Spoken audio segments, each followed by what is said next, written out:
മലപ്പുറം എളങ്കൂരിൽ യുവതിയെ ഭർതൃവീട്ടിൽ മരിച്ച നിലയിൽ കണ്ടെത്തിയതിൽ ഭർത്താവിനെതിരെ യുവതിയുടെ കുടുംബം.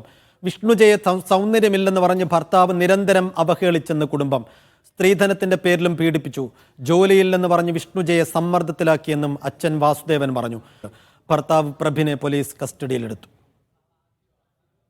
ജോലിയില്ല. അപ്പൊ കല്യാണം കഴിഞ്ഞ് ഒരാഴ്ച കഴിഞ്ഞപ്പോ തന്നെ ഇപ്പം പറയുന്നത് എന്റെ ജോലി കണ്ടിട്ട് എന്റെ ഇപ്പം വരണ്ടോ, ഇജ് സ്വന്തമായിട്ടൊരു ജോലി വാങ്ങിക്കും. അതിനോള് കഠിനാധ്വാനം ചെയ്യുന്നു. അതങ്ങനെ. പിന്നെ ഇവർക്ക് സൗന്ദര്യമില്ല, ഇവള് തടിയില്ല. നമുക്ക് പറഞ്ഞ് ഇവന്റെ ബൈക്കും കൂടി കയറ്റി കൊണ്ടുപോകില്ല. ഇവര് കല്യാണം കഴിഞ്ഞിട്ടിപ്പോ 2 കൊല്ലം. എന്ത് ടൂറ് ജസ്റ്റ് ഒന്ന് നിലമ്പൂര് തേക്ക് മ്യൂസിയത്തിക്ക്. അതുവരെ എന്റെ കുട്ടികളില്ല. വേറെയുള്ള കുട്ടികളെ ഫോട്ടോ ഒക്കെ കാണുമ്പോ സങ്കടമാണ് കുട്ടിക്ക്. ശക്തമായ നടപടി. എന്റെ കുട്ടീനെ എന്റെ കുടുംബത്തിന്റെ ആവശ്യം അവന് വധശിക്ഷ വരെ വാങ്ങിക്കൊടുക്കണം എന്നുള്ളതാണ്. അതാണ്. എന്നാലേ എനിക്ക് നേടിയിട്ടുള്ളൂ. മുഹമ്മദ് ഷംസീർ വിശദാംശങ്ങൾ നൽകും. ഷംസീർ, വലിയ വേദന ഉണ്ടാക്കുന്ന പ്രതികരണമാണ് ആ കുട്ടിയുടെ അച്ഛൻ്റെ ഭാഗത്തുനിന്നും കുടുംബാംഗങ്ങളുടെ ഭാഗത്തുനിന്നും ഒക്കെ വരുന്നത്.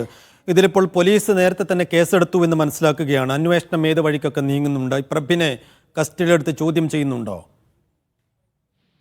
സേഫു, പോലീസ് നേരത്തെ തന്നെ കേസെടുത്ത് അന്വേഷണം തുടങ്ങിയിരുന്നു. കഴിഞ്ഞ വ്യാഴാഴ്ചയാണ് വിഷ്ണുജയെ എളങ്കൂരിലെ ഭർത്താവിന്റെ മരിച്ച നിലയിൽ കണ്ടെത്തുന്നത്. അതിന് പിന്നാലെ അസ്വാഭാവിക മരണത്തിന് പോലീസ് കേസെടുക്കുകയും അന്വേഷണം തുടങ്ങുകയും ചെയ്തിരുന്നു. അതിന് പിന്നാലെ ഇന്ന് ഭർത്താവ് പ്രഭിനെ പോലീസ് കസ്റ്റഡിയിൽ എടുത്തിട്ടുണ്ട്. മഞ്ചേരി പോലീസ് പ്രഭിനെ കസ്റ്റഡിയിൽ എടുത്ത് ഇപ്പോൾ ചോദ്യം ചെയ്ത് വരികയാണ്.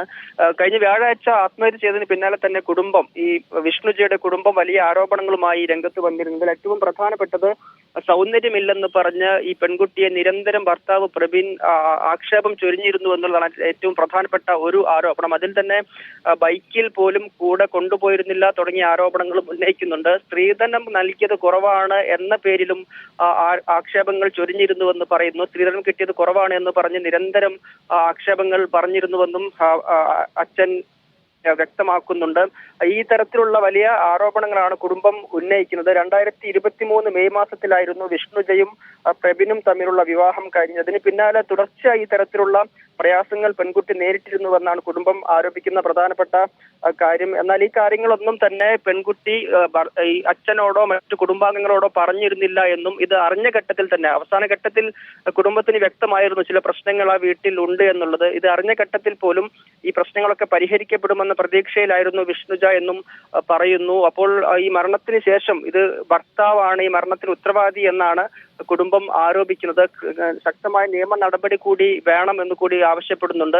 ഇനിയിപ്പോൾ അടുത്ത ഘട്ടത്തിൽ പോലീസ് ഭർത്താവിന്റെ കുടുംബാംഗങ്ങളെയും ചോദ്യം ചെയ്യും. അതായത് ഈ കുടുംബാംഗങ്ങളും ഈ കൊടിയ പീഡനം പെൺകുട്ടി നേരിട്ടിട്ടും ഭർത്താവിന്റെ കൂടെ നിന്ന ആക്ഷേപം ഇപ്പോൾ വിഷ്ണുജയുടെ അച്ഛൻ ഉന്നയിക്കുന്നുണ്ട്. അപ്പോൾ ഭർത്താവിന്റെ കുടുംബാംഗങ്ങളുടെ മൊഴിയും പോലീസ് രേഖപ്പെടുത്തും. ഒപ്പം തന്നെ ഈ പീഡനങ്ങൾക്ക് നേരിട്ട വിവരം ചെറുതായെങ്കിലും അറിയുന്നത് വിഷ്ണുജയുടെ സുഹൃത്തുക്കൾക്കാണ്. അവരുടെ കയ്യിൽ ചില ഫോൺ റെക്കോർഡുകൾ ഉൾപ്പെടെ ഉണ്ട് എന്നും പറയപ്പെടുന്നുണ്ട്. അതുൾപ്പെടെ പോലീസ് ശേഖരിക്കുകയും അവരുടെ മൊഴിയും പോലീസ് രേഖപ്പെടുത്തും. അടുത്ത ഘട്ടത്തിൽ ആത്മഹത്യാ പ്രേരണ, ഭർതൃപീഡനം തുടങ്ങിയ കുറ്റങ്ങൾ കൂടി, ഈ വകുപ്പുകൾ കൂടി ഇതിൽ ചുമത്തുമെന്നാണ് നമുക്ക് അറിയാൻ കഴിയുന്നത്. ഇപ്പോൾ മഞ്ചേരി പോലീസ് സ്റ്റേഷനിൽ പ്രഭിനെ ചോദ്യം ചെയ്തു വരികയാണ്.